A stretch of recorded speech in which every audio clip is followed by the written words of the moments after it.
using the building, as you can see here, I will be explaining for you how all the basics you need to know in front elevation, just the way we drew. So I'll be using this building here, though it's not a bungalow, it's a story building, but I'll be using it to explain the front elevation as we watched in the previous video. So let's get straight to the point.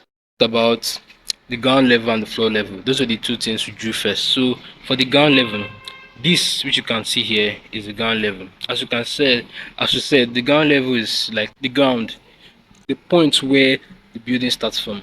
As you can see here, this part here is the ground level. Then the floor level is this other top, where should I say, the where you step on the floor to inside the building. That's the floor level, while the ground level is the other one. Good. So also when drawing our front elevation, for the floor level, there are some parts we use short dashes and there are some parts that we didn't use short dashes. So where do we use short dashes? We use it in this place where we cannot see the floor level. But here now, what can we only see is the ground level, but we cannot see the floor level. So in order for us to know that yes, there is a part in this wall that has a floor level, we use short dashes. But in this one, we can see both the floor level and the ground level. So that's why we just drew the straight line. But here, what we just use is short dashes for the floor level, for the part we cannot see. So we also talked about the wall. There are some parts, or we drew a straight line.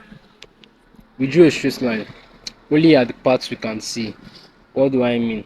You can see, if you're standing outside here, you can only see this part.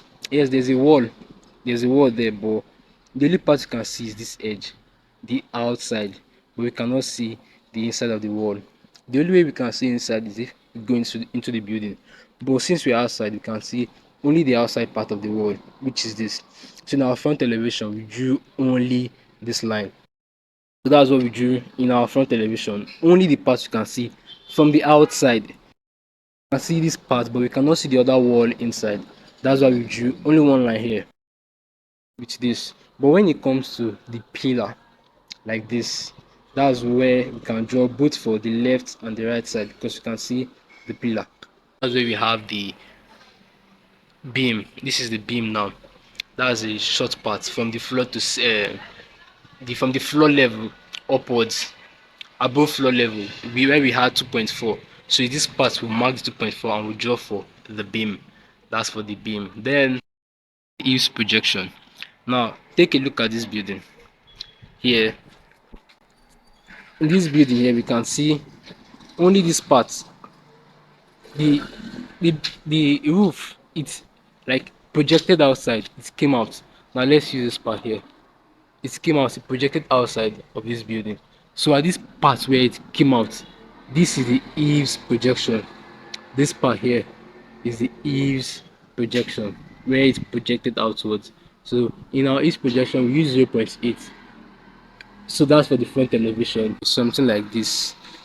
That's where we can see the eaves projection, but I cannot move upwards, but I'm sure you understand what I'm really talking about. From the video, we drew the front elevation of the building. We drew the window. The window can take, you can see that the window level is the same with the door level. So that's where we draw our window from. From that door level, we draw it downwards.